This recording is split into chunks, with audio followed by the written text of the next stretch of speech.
Yes, there we go. Whereabouts are you today, Kyle?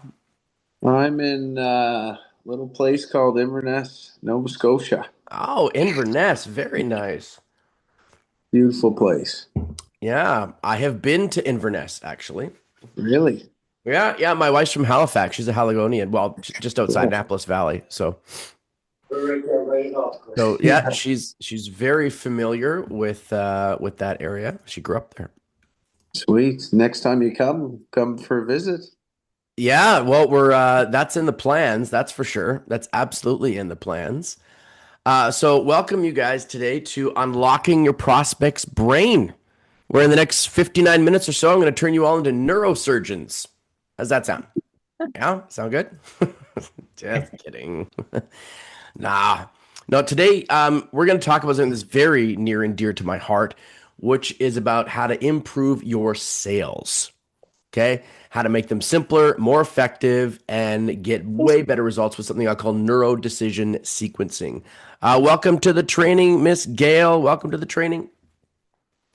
And the three specific keys that we're going to talk about today, okay, but how to understand this neuro decision sequencing process are three crucial elements, okay, which is talk from the inside out, get the lizard's attention, and finally, words create worlds.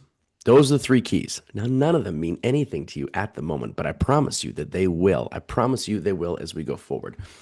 So, let me know, you guys, if you could improve your sales by just 10% next month, what would that number be? You don't have to tell me, but grab your pen, write it down, right? If you could improve your sales by just 10% next month, what would that number be?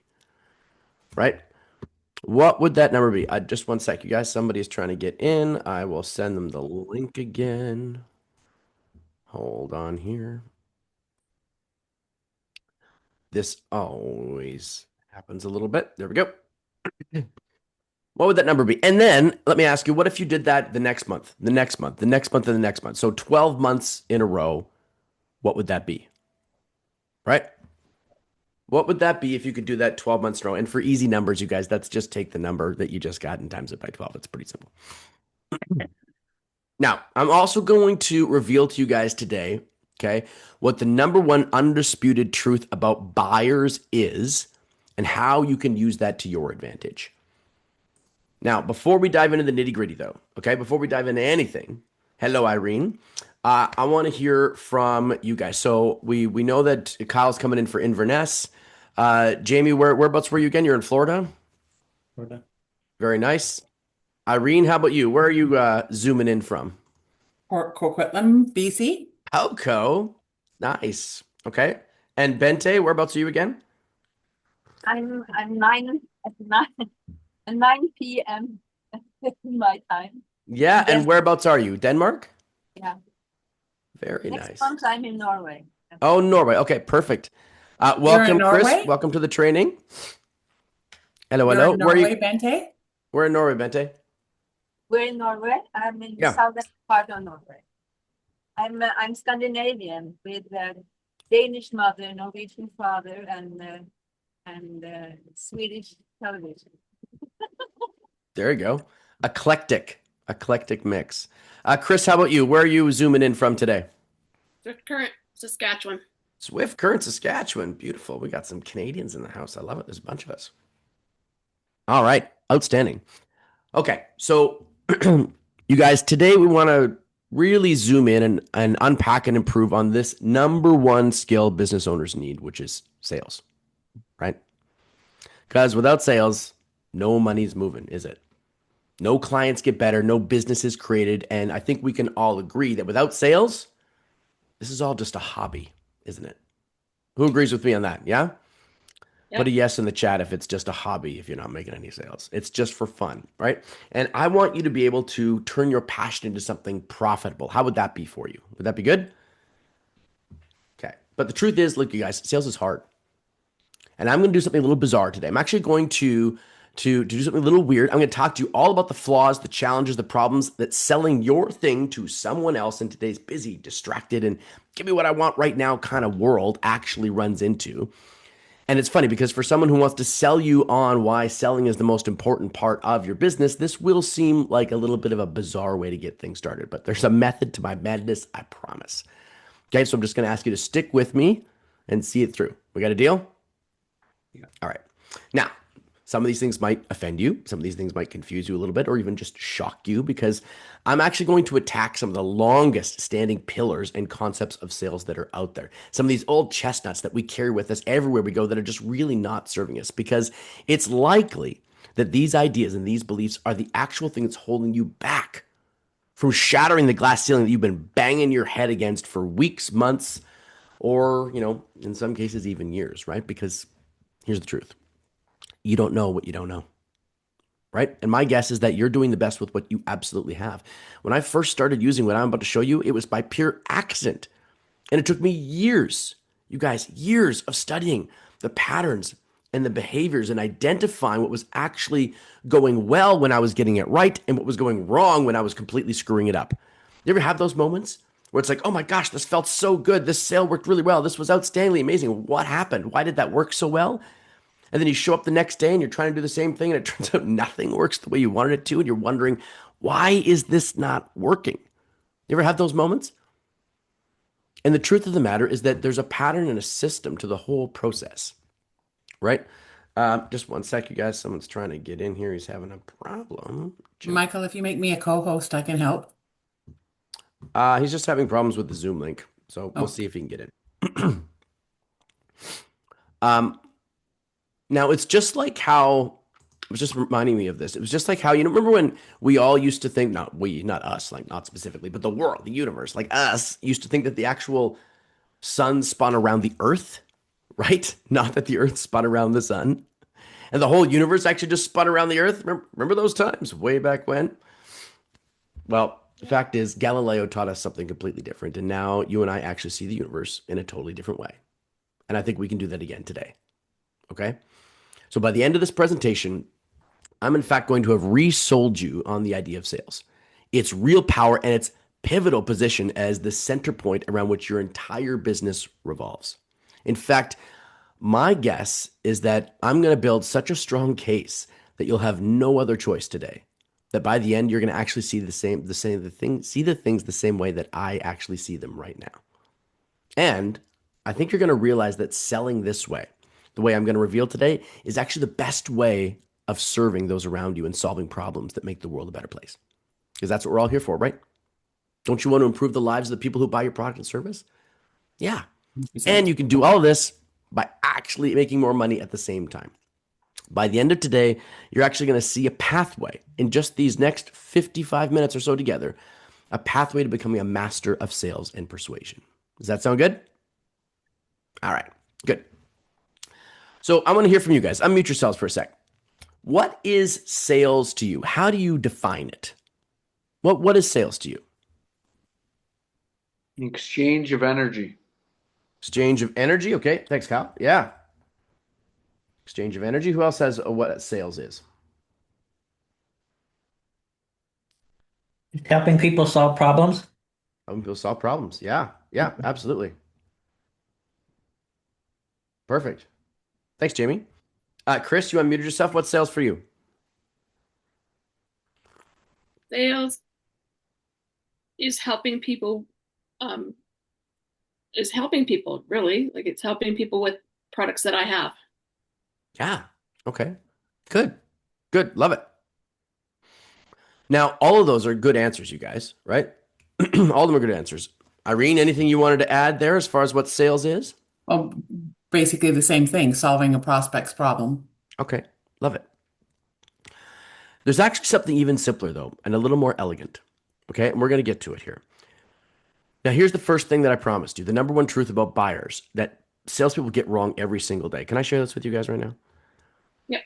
People buy when they believe, not when you believe. Okay. That's one of those, what we call in this business, a writer downer. Okay.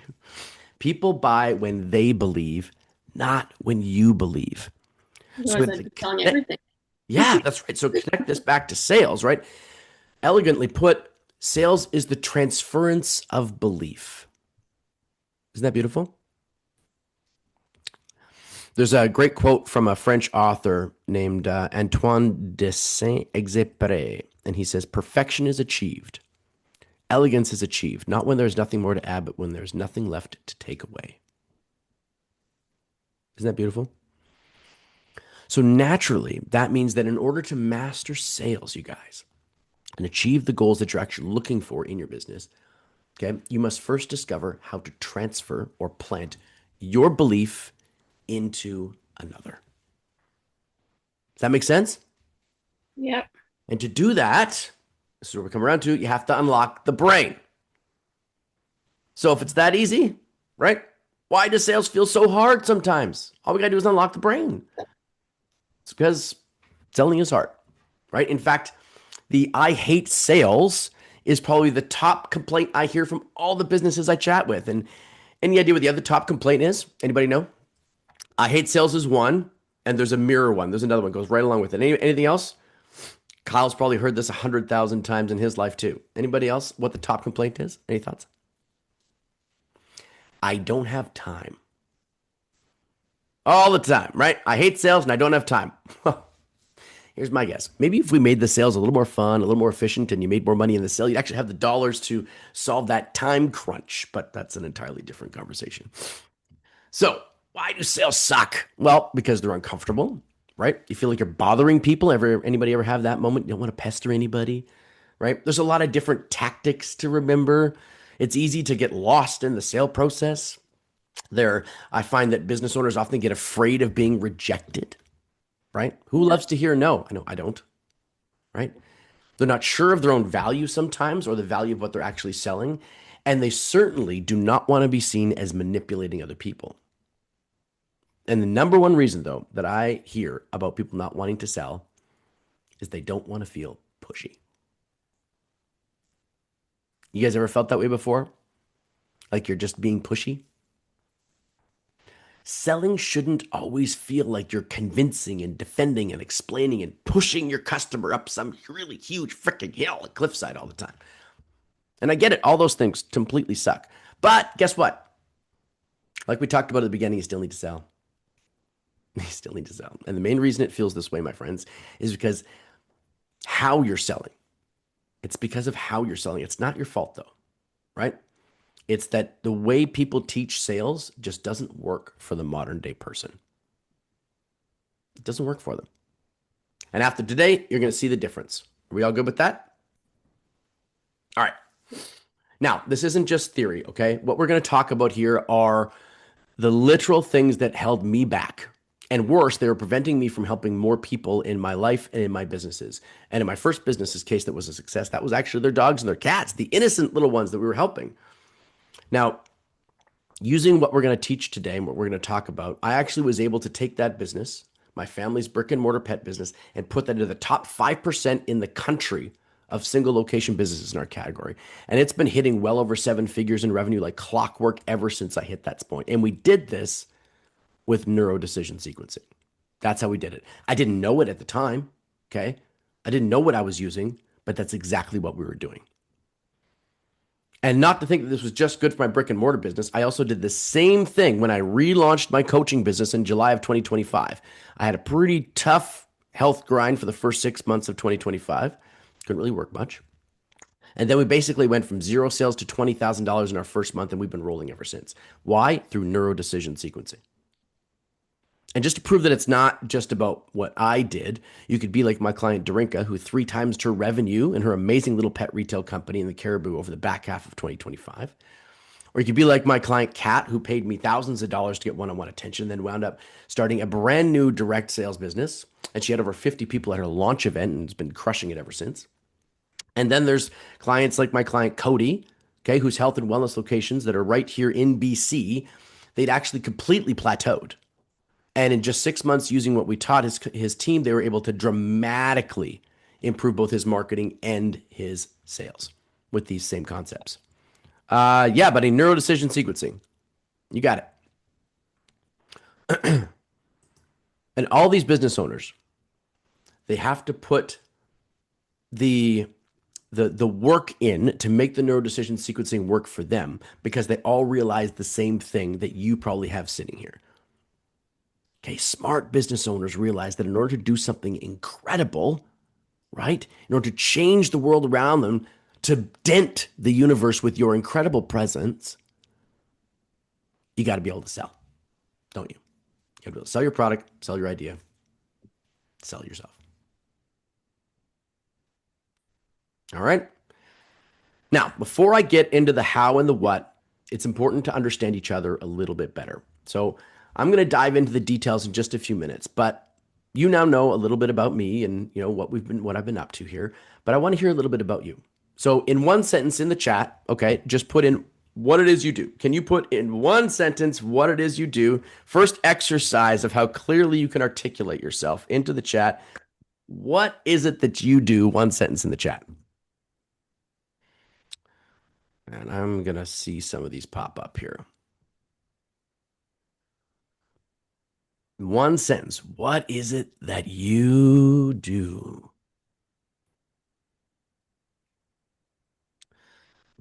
Now, my door may move a little bit behind me here and there, you guys. My dog Fern is bouncing in and out all afternoon.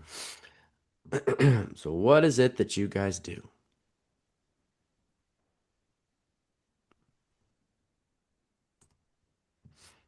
I find solutions for people who have specific health goals. Nice, Irene. Okay, awesome. Very good. Let's get a couple more in there. Now, the other thing too is as you're thinking about what you do, I want to know, why do you do it? Irene, why do you do this? Right? Ambassador for a gut health company. Okay, nice. Why do you do it, Chris? Why? Why are you willing to put the time and the effort into this to get what you want out of these situations? Gail says the same thing, an ambassador for a gut health company. Okay. What's the result that you want? Jamie helps people change outdated patterns to patterns that help them with their current patterns of life. Beautiful. So why do you do it, Jamie? Why? One sentence. Why do you do what you do? Why So do you they do don't. So I do it so that I can help people not live the same life I had to live. it? Yeah. Yeah. Learn from your scars. Right? Love it. Okay. Live the best life they can. Okay. Good. Now, those are all good, but I want to find out, why are you going to risk, you guys, your comfort zone? The what you've been doing right now, why are you willing to risk that? Like what result are you looking for that is deeper even than that? Can you put it into one sentence? What's the deeper result you're looking for? And this isn't rhetorical. I really love to see these answers, right? The more specific you can be, the better. You're going to risk things in your life to move, aren't you? Right? You're not going to stay where you are. You're going to move. You're going to push. Why? These are all above the surface, really pleasant ways of saying something, but why do you really want to do this? Irene says, I love helping people start their health and wellness journey, but why, Irene? What's deeper than that? There's another level.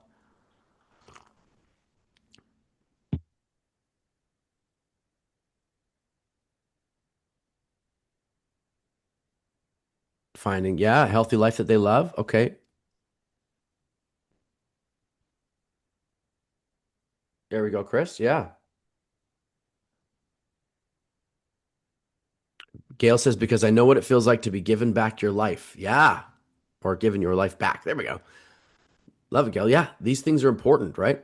I can have everything in life if I help enough people get what they want in life. Yeah. Zig Ziglar. Very good. Very good. Okay. So when you win, when you succeed, okay, who is there cheering you on? Write their name down. You don't have to put it in the chat box, but who's the first person that's going to cheer you on when you win? Who are they?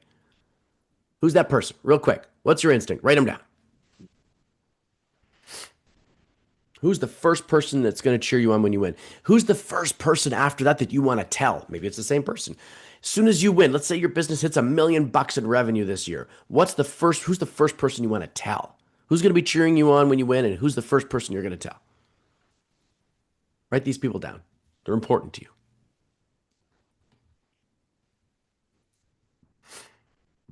Irene says her husband, Normie. Yeah, you bet. And who will be proud of your accomplishments most in your life, right? You don't have to tell us on the chat. You can just write these down for yourself. Some of these are personal. So who will be cheering you on when you win? Who will be the first person that you want to tell? Who will be proud of you? Who's going to be so proud of you that you accomplish this? Right? Who's going to be so proud of you when you accomplish this? They might all be the same person. I don't know. Sometimes they're different people. And finally, you guys, what will it feel like? In one word, put in the chat, what will it feel like to achieve the business outcome that you love? You ultimately desire, your huge goal. We're talking 12, 18, 24 months from now. You hit it. Bang. You make it. What's that going to feel like?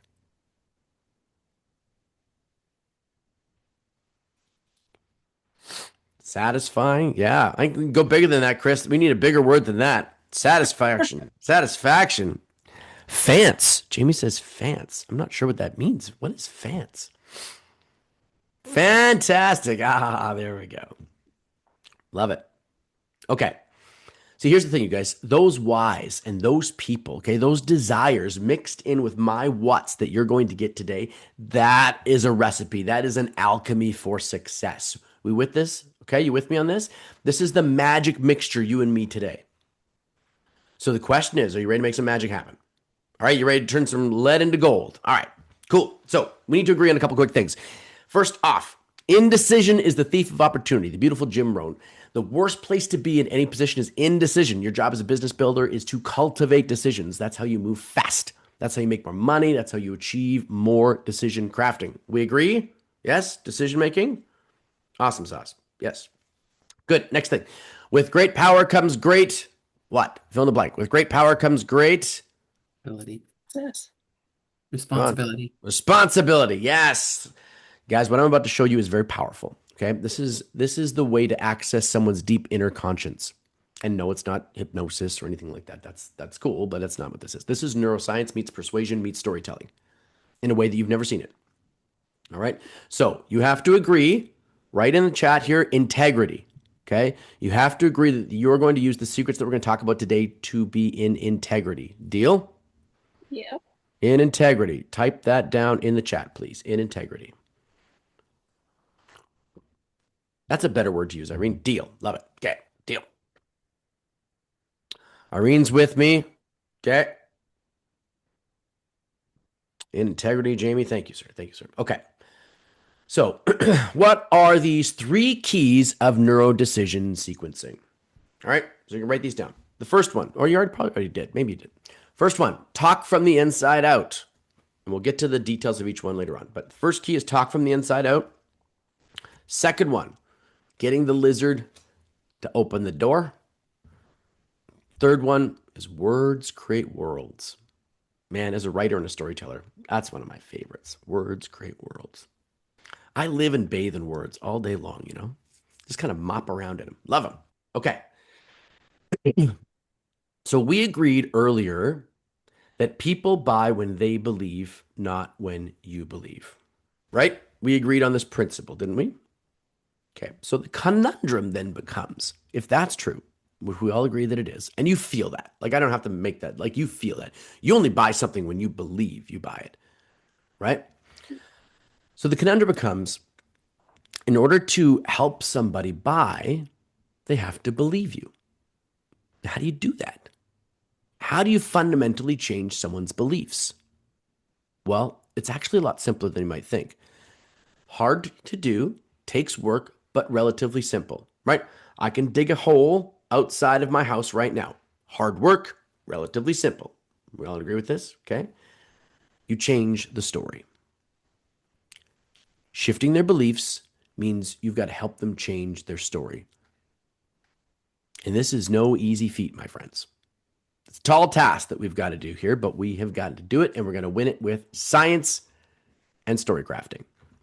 So human beings, naturally, they don't decide from the outside first. We actually decide from the inside first. Now, I'm going to take you back to the 60s. Okay, we're going to go back to the 60s for a moment. Everybody time travel with me. Back to the 60s. Okay. And we're going to go into Dr. Paul MacLean's office. Now, Dr. Paul MacLean was a brilliant neuroscientist, and he came up with a concept called the triune brain. All right? And we're going to go all the way back. We're going to understand the triune brain so that we can understand the architecture of what happens in the mind and how stories are built. Because in order to change story, we have to understand where story comes from. We agree with me here? Okay, cool. So triune brain. I'm gonna pull my notes here, and we're gonna draw a little circle or a little diagram here. Okay, everybody. So draw basically a rainbow with two arcs, big fat rainbow. I'll draw one example very quickly here. So just like so. Can you guys see that? Draw that for me. Got it? Draw that.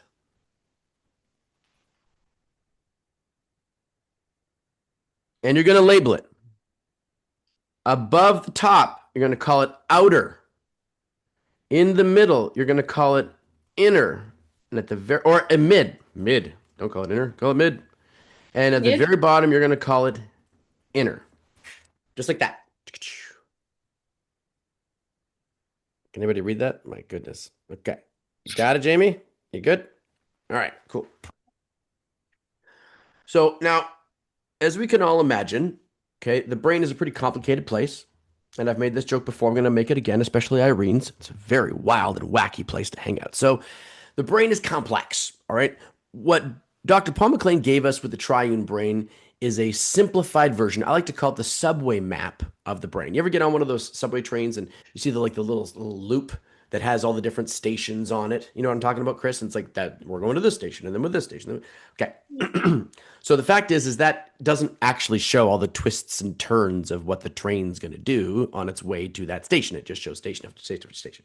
But it gives you a rough idea of what the trajectory of your journey is going to be. By a show of thumbs up. We all got me on this? Okay. So the triune brain is essentially a subway map concept of the brain. And what it says is that the outer brain, okay, which is your neocortex basically, is where all of logic lives. Logic, rationale, science, data. Okay, and you can write those things down. This is where all of the logic lives, okay? The human being is accelerating fast its evolution because of the neocortex, all right? We're able to do these incredible things, connect these wild ideas because the neocortex is big and it's very, very powerful. And so the neocortex is there to basically put all of these complex ideas together and to be a shield to the inner brain. All right? Now, the inner brain is where the amygdala lives. This is where Norm lives, Irene, in your brain. Okay? This is where love sits. This is where maybe your children's stories live here. I don't know. Some kids, some days my kids, my God. Okay. But the fact is, this is where all of your passions live, your loves, the things you care about, the things you hate, the things that make you want to, get up out of bed every morning, the things that you're excited about, what you think about trees, what you think about cars, what you think about cups of coffee, all of that lives in the midbrain. Okay. Oh, Midbrain. Did I say inner? Midbrain. You You said- said inner. Scratch that. Ignore what I said. We got to go back 30 minutes. All that lives in the midbrain, my loves. The midbrain. I'm so sorry. The midbrain. That's where all that stuff is stored. Okay. Now, we're not going to get into memory and stuff because it kind of moves all over the place. But the fact is that the architecture of your identity, and subsequently, remember, the architecture of your prospect's identity lives in their midbrain. Okay? And the outer brain protects all of that architecture identity. Right? The amygdala stimulates when a belief is challenged. The brain's fear center activates, okay? And it shuts down all sorts of different elements so that it can protect the stories that make you you.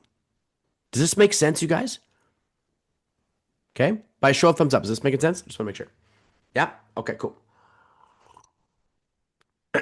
Now, the inner brain, also known as the reptile brain, okay, down at the very bottom, is what I call the always active and answering one of two questions brain.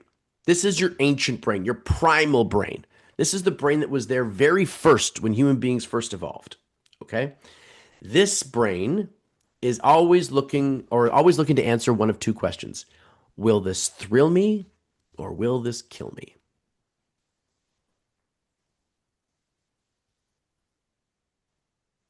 Will this thrill me or will this kill me? It's always on. It's protective. It's always looking around. Now, what's important to understand about the triune brain, you guys, is both the outer and the inner brain have direct access to the place where you want your sales message to hit, which is the midbrain. We all with me on this? Right? People buy when they believe, not when you believe. Beliefs are based on story. They're stories. They're repeated patterns. The belief that their gut problems will never, ever go away, Chris. They will stay with them forever because that's just who they are. All that bullshit lives in the midbrain. And so you've got two access points. You can try and get through the outer brain, or you can try and get through the inner brain. One works very effectively. One is a ton of hard work. Now, does this concept make sense, you guys?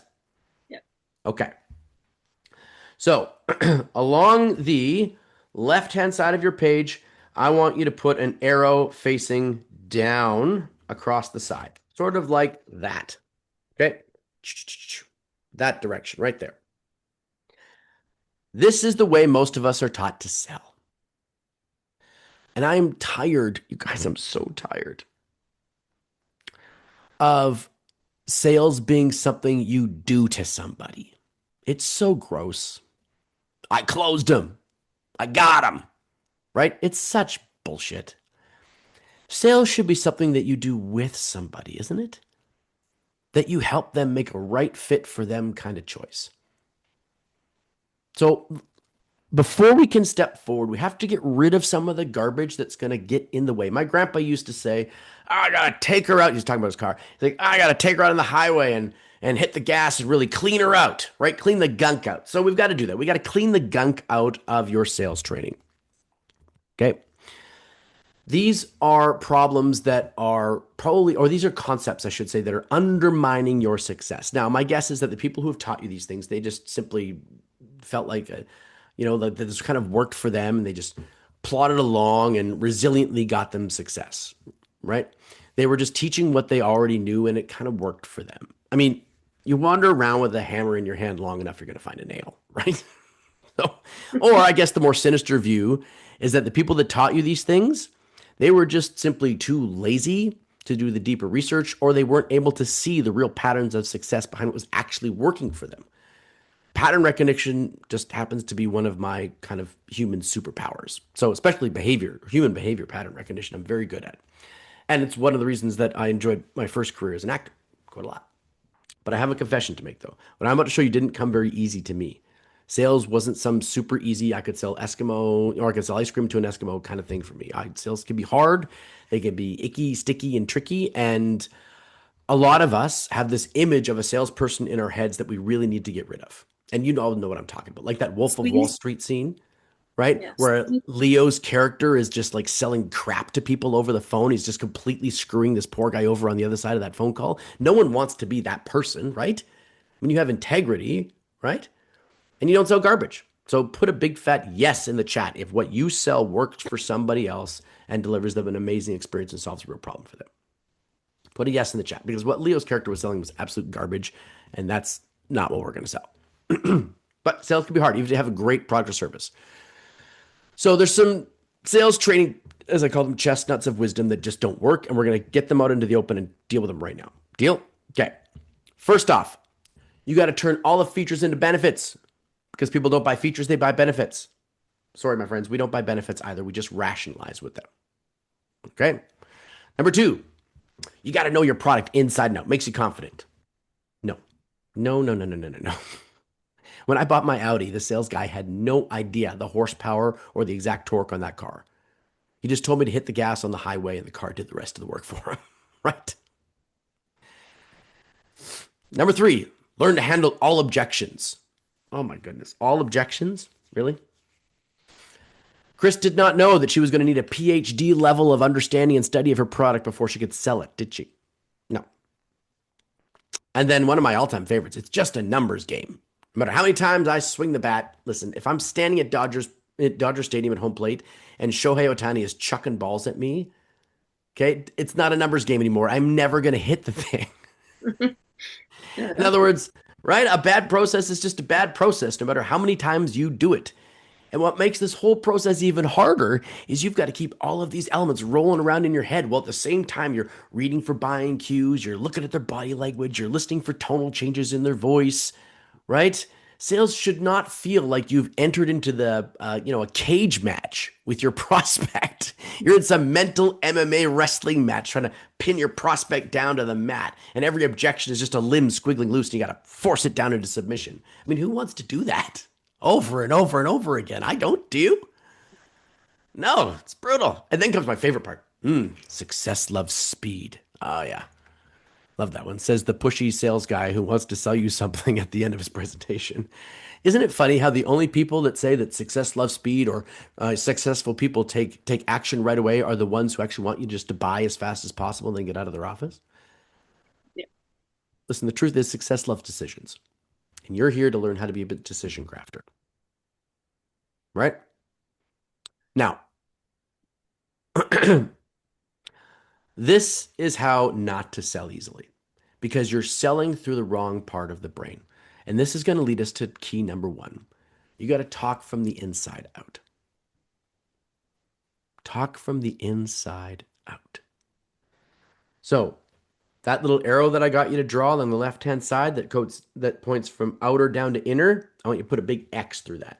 That is not the way to sell. On the other side, on the right side of your rainbow, I want you to draw an arrow going up. So inner to outer. And why this works, I'm going to take you back to a moment actually at the front desk of my store, my little pet store. And there's this lady, okay, standing right in front of me. She's buying raw food, rabbit, in fact. And we're joking around and I just normal casual front desk conversation. And I said something like, I don't know, I was just riffing and I was like, if your dog ever caught a rabbit out in the wild, there's absolutely no way they're going to fillet the thing first and then start a little bonfire, break out a saucepan and saute that rabbit right there. They're just going to eat it, right? That's how it works. Anyway, she laughed and we kibitzed about it for a moment. Then, she moved on. No big deal. Moment passed. But what I didn't realize was actually there was something happening to the woman right behind her. Now, I talked to this lady. Her actual name is Linda. I talked to Linda 3 or 4 separate different times about raw food for her Rottweiler. And every time I talked to her, she did the old thing that most of us run into, right? Oh, I'm not really sure. I'm not sure I really have time. And I came in with all my facts and all my science and my logic and my rationale and my proof. I did what I was supposed to do. Anybody have that experience, right? They give you their little objections and their little things, and you're trying to dance around them, this mental sword fight that you're in. And every time it turned into one of these dead-end debates. And that day, though, after that little rabbit joke, and then when the other lady walked out, she actually came up to me, and she was like, that's really funny. Of course they're not going to saute the rabbit. And then she said the magic words. Okay? Well, I mean, the magic words for me. They're not going to be exactly the same for you, but the magic words for me in that moment, which was, can you tell me more about why raw food is really good, why I should do this? And you guys, I'll never forget this, me thinking to myself, like, what just happened here? Because I didn't add more data. I didn't pull out some magical case study that changed her mind. I didn't handle any objections. I just got her attention in a way that actually worked. Wouldn't that feel amazing? That when you talk to a prospect, you crack the door open long enough to get a real conversation started? Wouldn't that feel awesome? And here's why it mattered so much more. And it's not just because she had a Rottweiler and they tend to eat a lot, although that was great. I had spent the better part of 10 years using science, you guys, using data, using case studies, using logic to try and sell these products and help these dogs and these cats who don't have a choice as to what they eat. And then in this one goofy little moment, everything changed. I wasn't trying to, help them believe something, right? That's what I wasn't doing. I was trying to get them to believe me, get them to buy into what I see. And those two things are different games. Because here's the truth. People don't buy based on logic. They buy because they don't buy, because your explanation is better or it's tighter. They buy because something in them feels like a yes, something in them feels like, that's true. That makes sense to me. That feels right. And we've had it backwards this whole time, right? When you end up in conversations that go in circles and you get trapped in the back and forth, you start hearing them say things like, let me think about it, right? I'm not sure. You do what everybody else does. You talk more, you explain more, and then you push harder, and it's an exhausting process. That's why key number one matters so much. You don't talk from the outer brain down to the midbrain. You actually talk from the reptile, the inner brain, up to the midbrain. That's how it works. Because if you talk from the outside down, you have to fight through all of their fortifications, all of their logical defenses. The entire armor of the mind comes into play against every single word that comes out of your mouth. Does that sound like a fight that you're going to win very easily? No. And what's weird is that you get taught that you need, like, hey, Chris, you just need better tactics. You need better scripts. You need a better way of handling that objection. And this is why people say they hate sales. They feel salesy. What they actually hate, you guys, and you probably feel the same way, is that feeling of trying to drag decisions out of somebody who's just not ready. Their story hasn't changed yet. And that's why you have to talk in the right direction. By a show of thumbs up, does this make sense? Mm-hmm. Start speaking from the inside out. Can you see how that would change things for you? Now, of course, you're probably now going, well, how do I do that? Right? How do I actually do that? If I want to talk to the inner brain, how do I get at it? Okay. Now, that is what we're going to talk about in key number 2, getting the lizard to open the door. In order to do that, we have to go back to 1977. All right, another little time warp. 1977, National Enquirer drops a cover that basically rewires their entire future.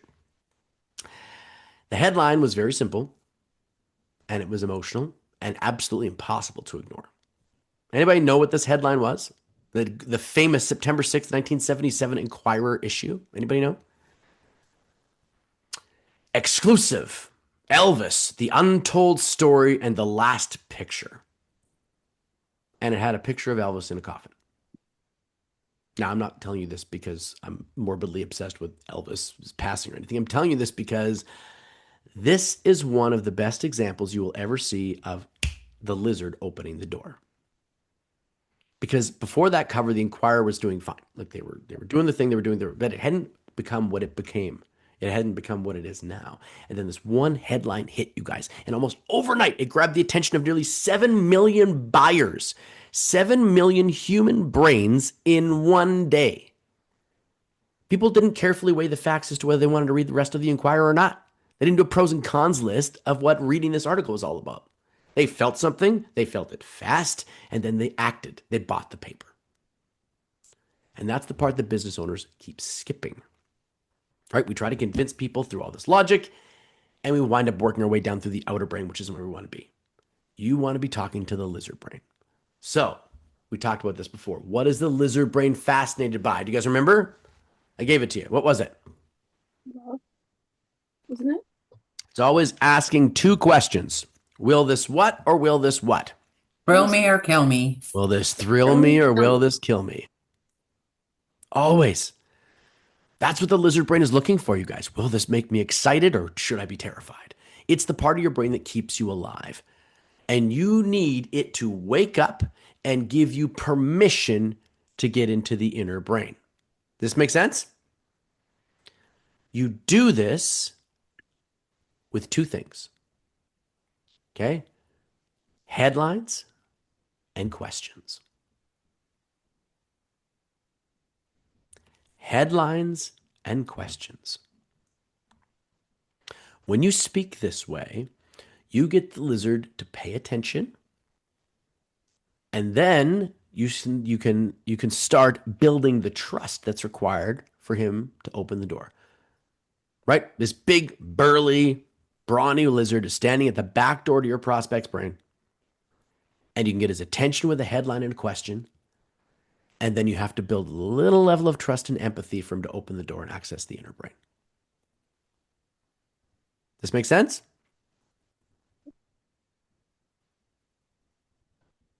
Okay.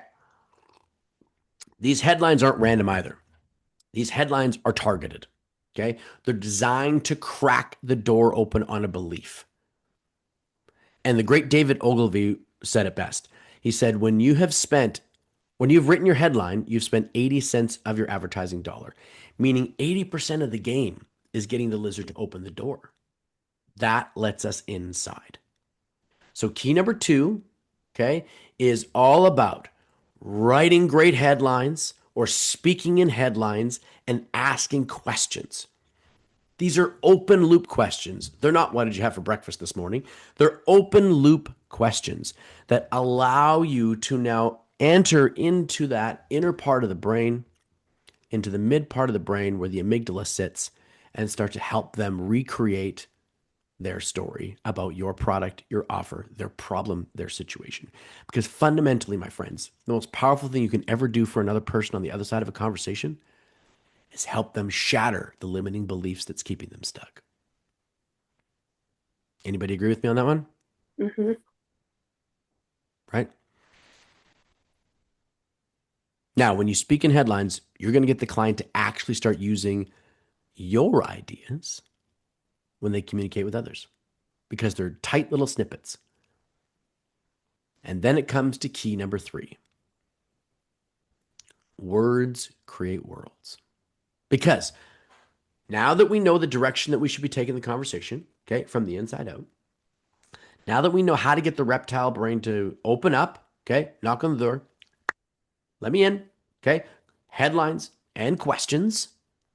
And this is part of the work, you guys. Like when you're getting good at this, this is a part of the work, Jamie. This is a part of the work, Irene, is to go, what are the questions I need to ask? What are the headlines I need to speak in to make sure that lizard opens the door? You all know where you want to take somebody, right? So you need to know how you want to pre-frame that and get in there. And then what's next is key number 3, words create worlds. Words create Worlds. Worlds. worlds. Mm-hmm.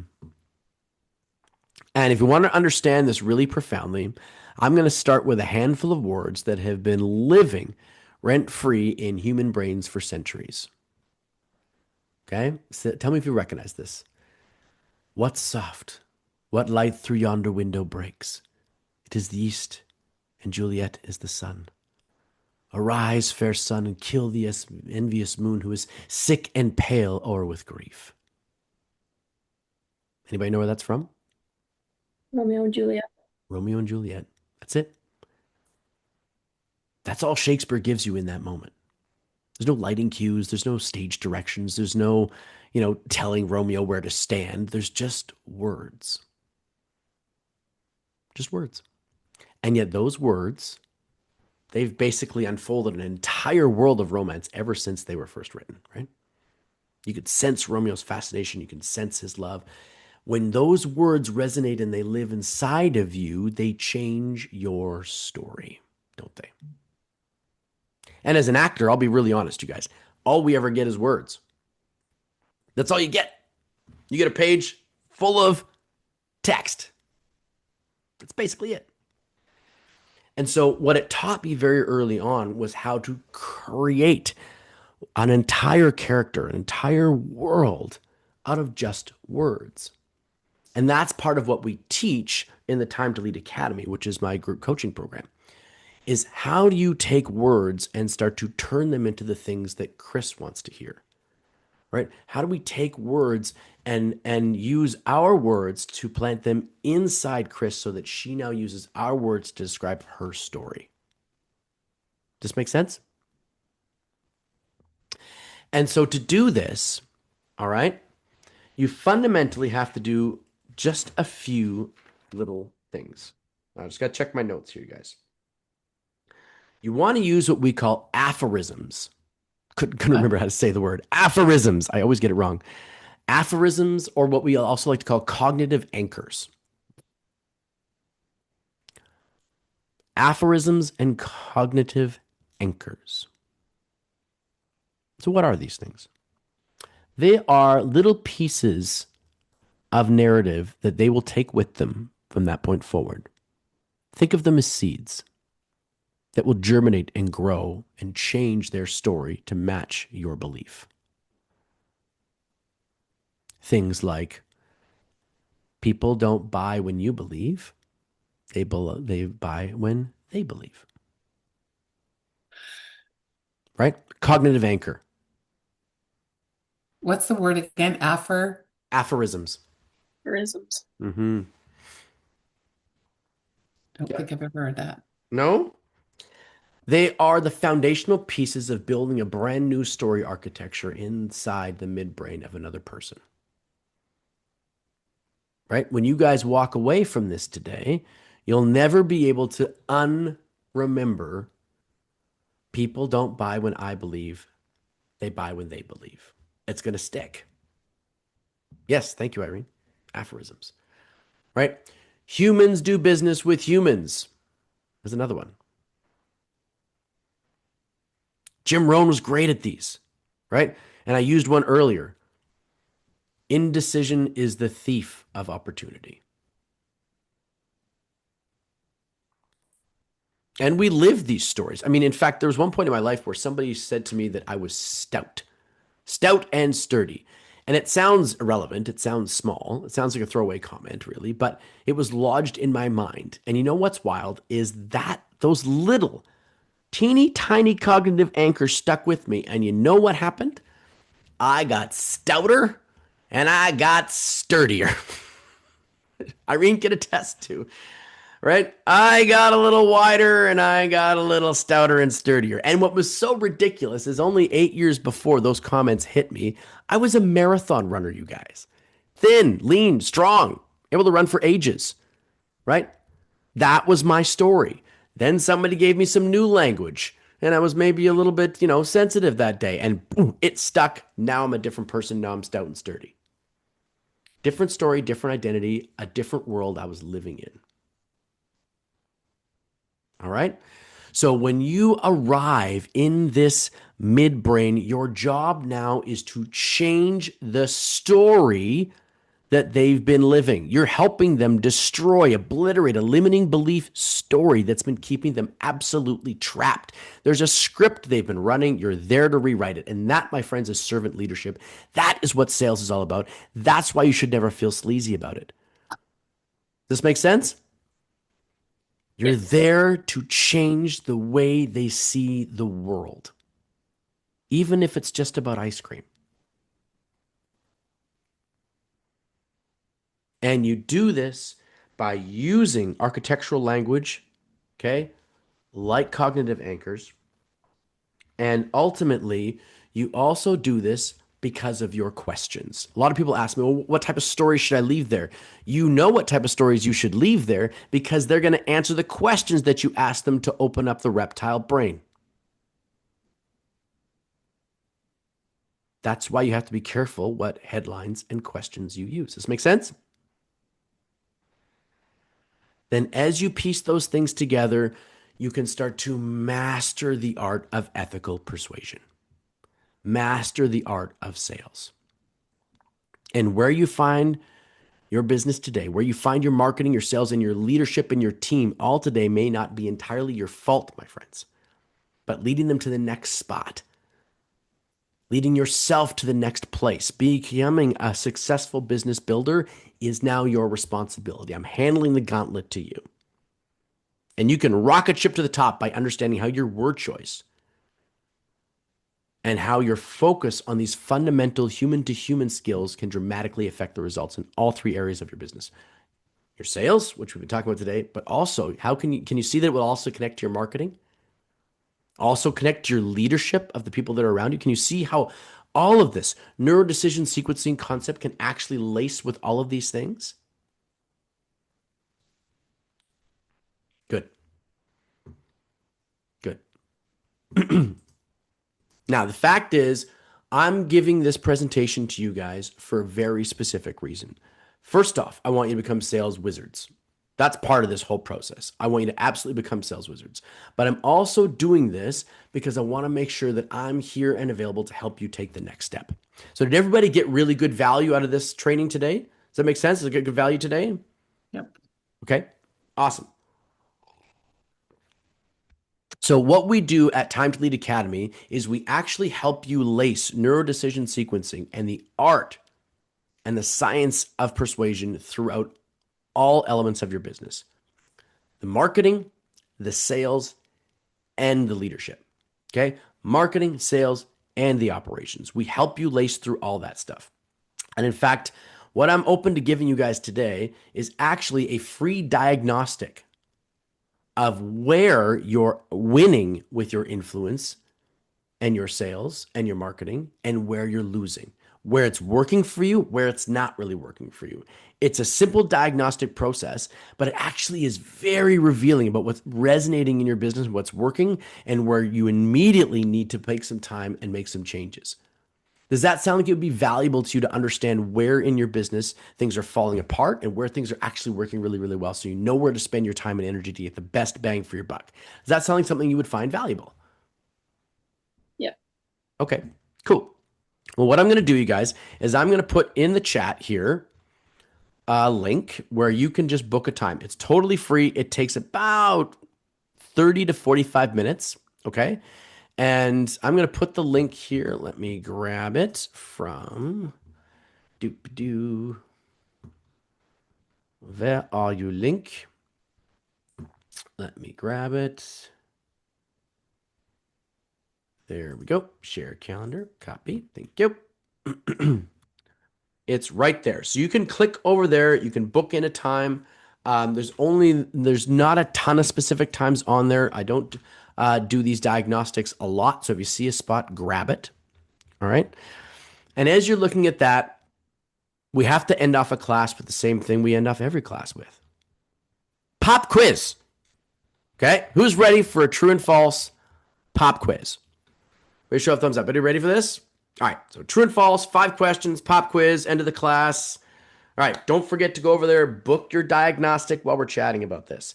So I'm going to ask you to put a true or a false into the chat based on your answer. Okay. And of course, your answers dictate entirely how you stride forward and how you live the rest of your life. If you don't get all of these questions right, my friends, I'm so sorry. Anyway, I'm just kidding. Okay.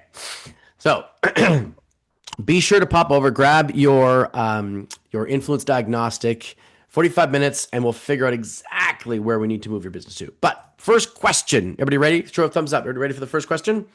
All right, perfect. Okay. True or false? You need to spend time working on your business, not just in it.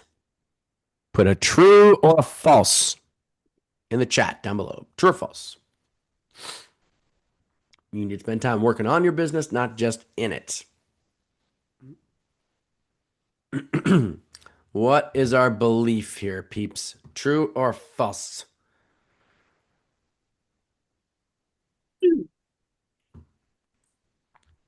Well, it's taking a long time for people to answer. They're just not sure. They're not sure. Maybe they're looking for a date to book their diagnostic. That's what's happening. Irene says true, but I think you're going to say false. It isn't. You think I'm just a trick? It's a twig question. I said true too. Chris says true. Gail says true. Okay. All right. Listen, for me, the answer is absolutely true.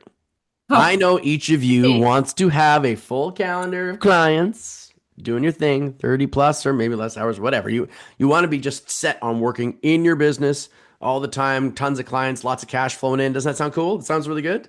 Yeah. It's very charming. It's very good. But the fact is you don't build that kind of business without working on it sometimes too. So I encourage you, okay, as someone with over 20 years of experience in business, find the 5 or 10 hours every week to work on your business, not just in it. Now, some of you may need to actually spend more time working in your business than on it, right? But we're not going to go there. Okay, question number 2. Irene knows exactly what I'm talking about. Funny stuff. Okay, question number 2. True or false? Humans still do business with humans. True. Oh, sorry. Irene says true. All right. Yes. Okay, you guys. No matter how much AI has sort of wiggled its way into our lives, a human still buys from a human. I'm a human. You be a human. At least I think so. I'm not so sure about Irene most of the time, but I'm kidding. Yes. The environment, of course, will change, right? You're all selling different stuff. You're selling different things. The environment will change. But the fact is, I think we can all agree that a human is buying from a human and getting a yes from somebody is still the goal, right? So persuasion skills matter. And this is what this is all about, right? This is why the diagnostic is important. Understand where the leaks are, understand where the holes are in your business. You only have so much time in a day, right? You better spend it working on the things that actually move the needle. Deal? Okay. Question number 3. True or false? Some skills you learn, some skills you earn.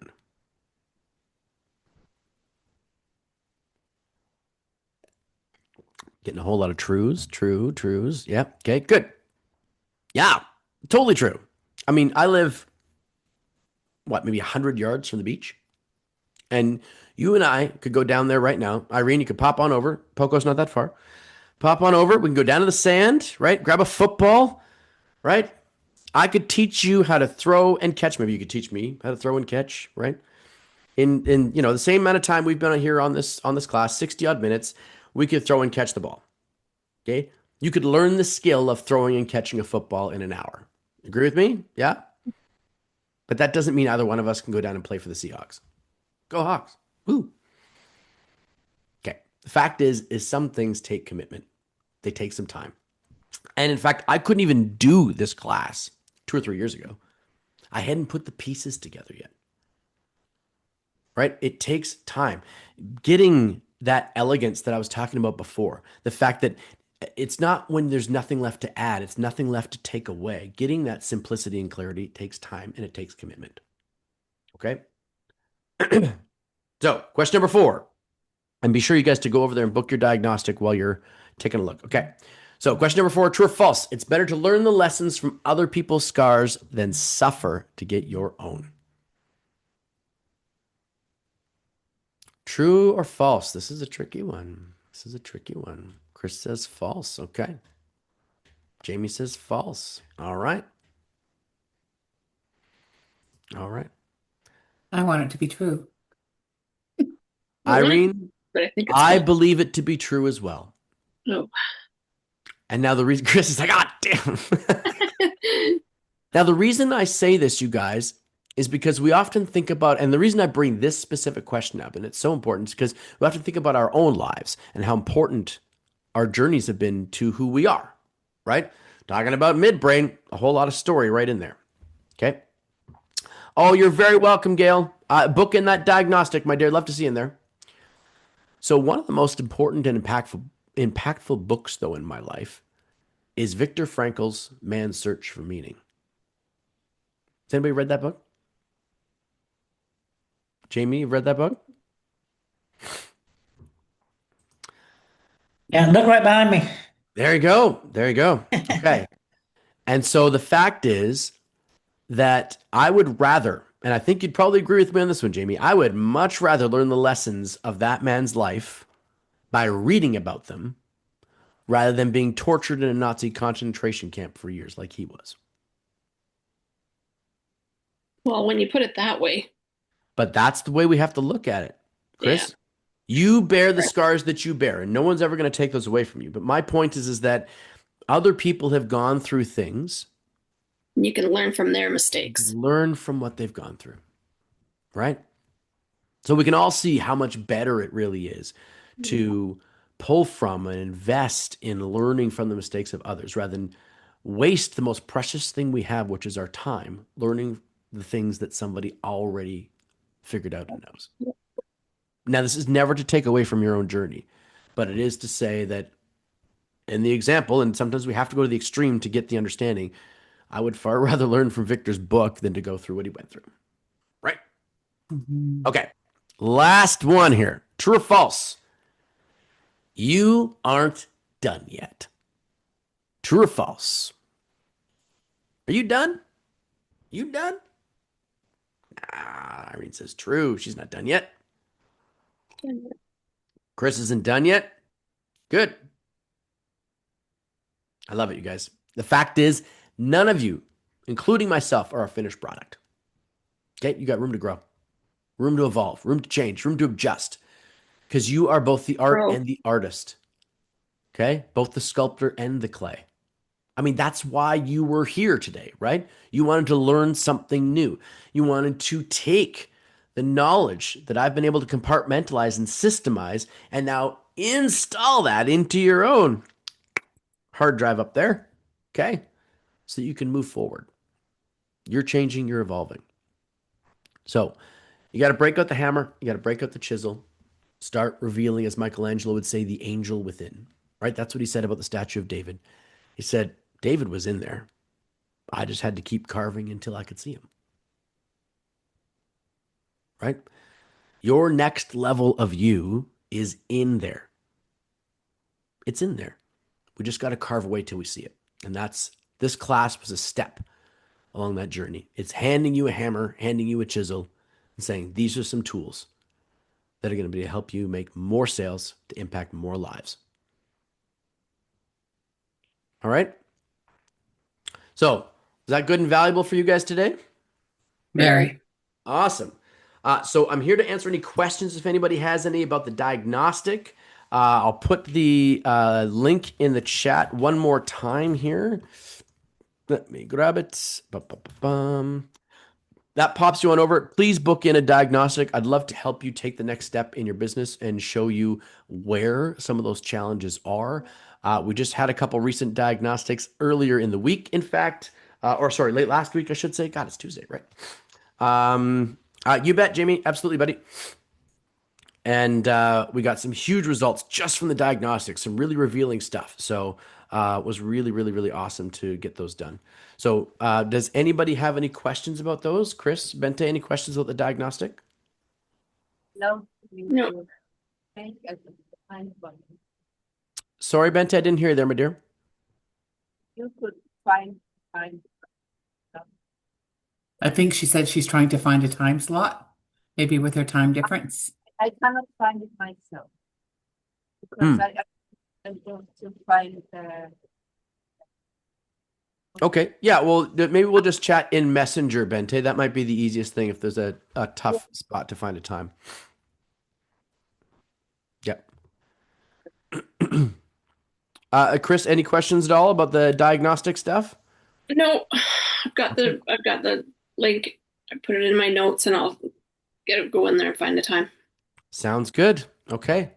Thank you so much, you guys. Much appreciated. And I will see you all in your email inbox, as it were, and on a diagnostic call. Have a wonderful afternoon, y'all. you. Go out there, make Can some you hang sales. on for 1 minute, Michael? Yes, I can. Yeah, you bet. can you please